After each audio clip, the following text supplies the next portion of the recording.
Oi, gente! Eu sou Fernanda Bergamo, a sua professora de redação. E eu vim aqui falar sobre um medo que eu sei que muitos de vocês têm: o tema da redação. Basicamente, o tema da redação do Enem, mas minhas dicas vão servir se você enfrentar uma redação de concurso público ou se você enfrentar uma redação das particulares, das universidades particulares também. E o medo que eu acho que você tem é de não saber o que fazer sobre o tema. Olha, eu já falei para vocês em outro vídeo que vale a pena você procurar, que o tema da redação do Enem, ele não vem somente com a temática geral, ele vem com um recorte que eu chamo de pegadinha. Mas não é sobre pegadinha que eu vim falar novamente não, tá bom? Há algumas características na apresentação do tema da redação do Enem que você precisa observar com muito cuidado. Porque às vezes, gente, apenas uma letrinha, estou falando sério, uma letrinha faz toda a diferença na sua capacidade de mostrar que compreendeu o texto. Por exemplo, a letra E. A aditiva I. Faz uma diferença enorme observar a presença dessa conexão aditiva na proposta de redação. Digamos que você vem enfrentar o tema alcoolismo na juventude. Um problema midiático e familiar.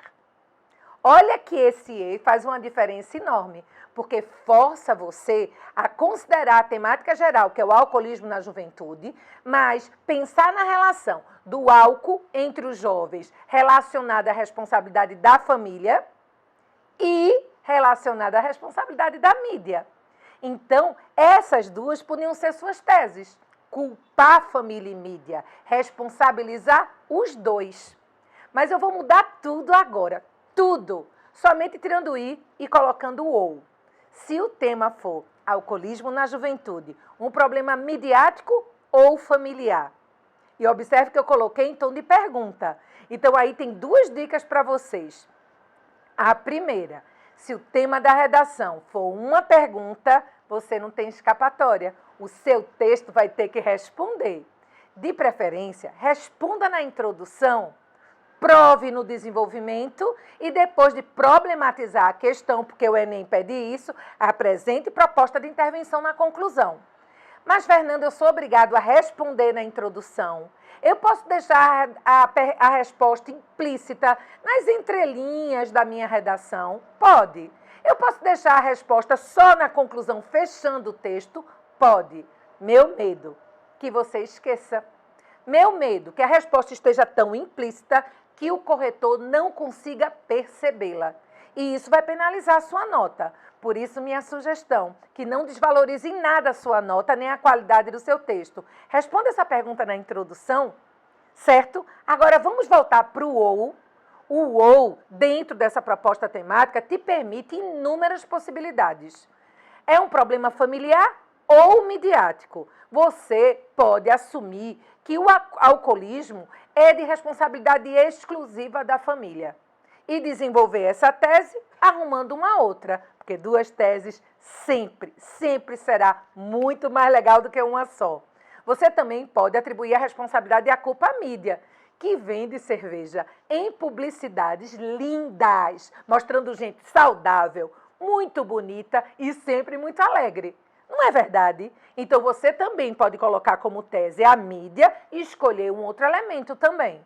E se quiser, o OU permite que você escolha os dois lados. Porque a gente sabe que muitas vezes a família leva o pré-adolescente a beber mais. Ou por omissão, ou por maus exemplos. Então, assim, o OU te dá mais liberdade do que o I. Mas eu não quero que você deixe de observar a presença de um ou de outro na sua proposta, para mostrar para essa banca que você compreendeu totalmente e que merece os 200 pontos da competência número 2. Mas vamos agora para uma outra possibilidade.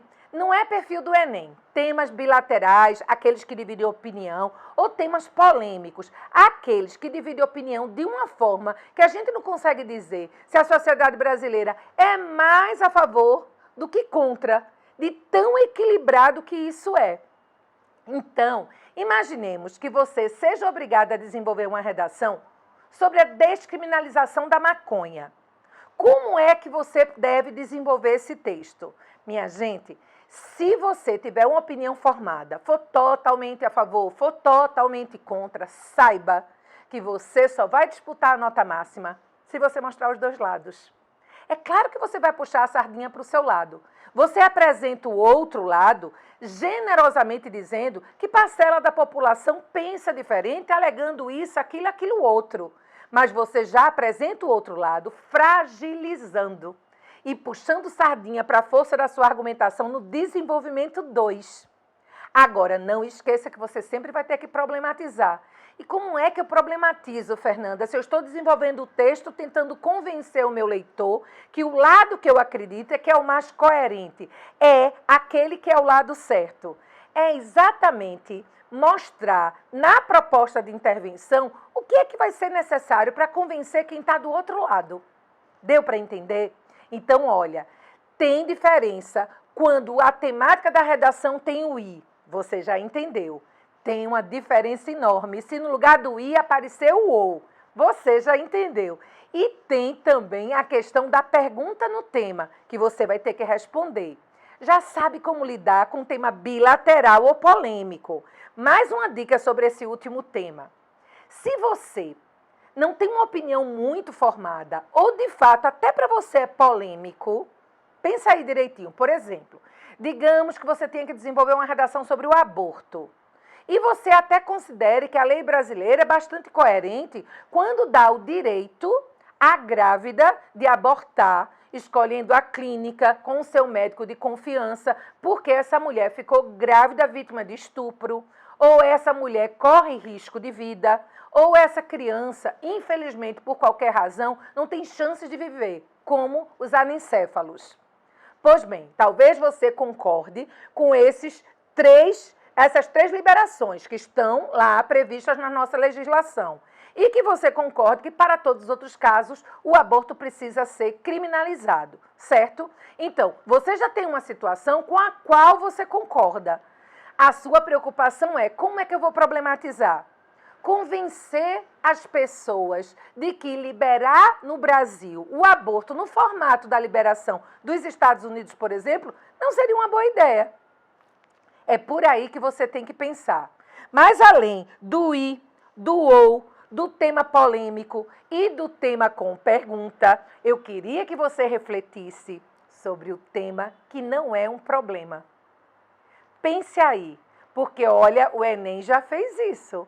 O Enem já colocou os impactos da lei seca. Qual é o problema com a lei seca? Uma lei que quis preservar vidas e mostrar que a associação de direção com álcool provoca mortes.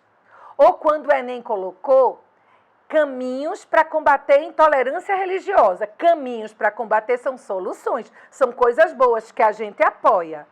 Muita atenção para isso, gente. Se a temática for apresentada e ela não for um problema explícito, antes de começar a escrever, você vai precisar problematizar. Então, parta da parte positiva e use uma adversativa. Um mais, porém, contudo, todavia, entretanto, no entanto. Como assim, Fernanda? Digamos que a temática do Enem fale da importância da educação. Só educação salva. Imagina essa temática. Educação não é problema. A própria temática já coloca como salvação. O que fazer com a temática dessa? Você utiliza um doc muito legal, e tem doc sobre educação assim, estudiosos, filósofos, sociólogos, citações de autoridade, filmes, música, assim, alusões históricas, coloca de pano de fundo, mostrando como a educação é importante, aí lance mão de uma conjunção adversativa. Diga, entretanto, no Brasil, a situação é diferente. Os investimentos são escassos e temos um número assustador de analfabetos e analfabetos funcionais. Você mostrou que compreendeu o tema. O que é que vai ficar faltando nessa introdução, gente? As teses. E aí você usa a que você costuma utilizar dentro do seu estilo. Busque causas do problema, culpados, causas e consequências, só consequências negativas. E lembre, não adianta arrumar tese demais.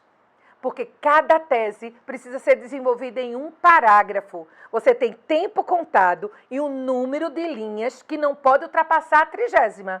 Fique com 2 teses. Desenvolva a tese 1 no D1, a tese 2 no D2 e se prepare para apresentar as melhores propostas de intervenção para os problemas desenvolvidos.